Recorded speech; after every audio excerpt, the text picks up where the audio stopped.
तर मित्रांनो, मी देत राहतो तुम्हाला गावाकडची मित्रांनो माहिती वगैरे. तर तुम्ही आज बघू शकता कशा प्रकारे वातावरणसुद्धा आहे. आणि आज रे खूप मित्रांनो पाणीचं वातावरण मोकळंसुद्धा झालेलं आहे. पूर्णकडे मित्रांनो असं मोकळा दिसत आहे आणि पाणीचा शक्यता तर आहे मित्रांनो, पाऊस पडू शकतो. पण वातावरण आता मस्त मोकळा थोडं झालेलं सुद्धा आहे. आणि आता आम्ही खतसुद्धा लावण्याचा चालू आहे मित्रांनो. तुम्ही बघू शकता इकडं खत वगैरे आहे मित्रांनो.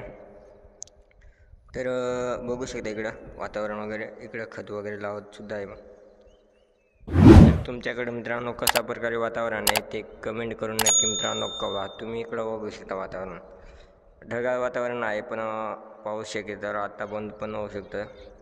इकडं कोबी फुलावर तुम्ही बघू शकता. तर तुमच्याकडं मित्रांनो वातावरण कशा प्रकारे आहे, पाऊस चालू आहे की नाही ते नक्की मित्रांनो कमेंट करा मित्रांनो.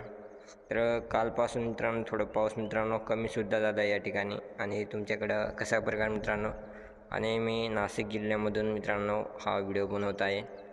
आणि तुम्ही कोणत्या जिल्ह्यामधून बघत आहे ते नक्की मित्रांनो कमेंट करून नक्की मित्रांनो सांगा मित्रांनो. आणि मित्रांनो मी तुम्हाला तर लाईव्ह तर मित्रांनो दाखवत राहतो कशा प्रकारे मित्रांनो. तर एकदा अजून खत वगैरे बघून घ्या कशा प्रकारे इकडं पूर्ण मित्रांनो सफेद.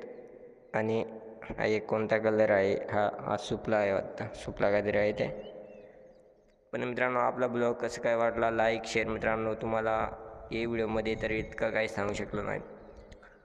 तुम्हाला नंतरचा मी व्हिडिओ बनवेल आता, कारण की कामसुद्धा चालू आहे. आणि आपल्या यूट्यूब चॅनलला जर नवीन असाल तर नक्की सबस्क्राईब करून जा. तुम्हाला मी खूप चांगली माहिती वगैरे देत राहील मित्रांनो गावाकडची वगैरे. तर चला आजच्या ब्लॉगमध्ये इतकं आहे. चला बाय.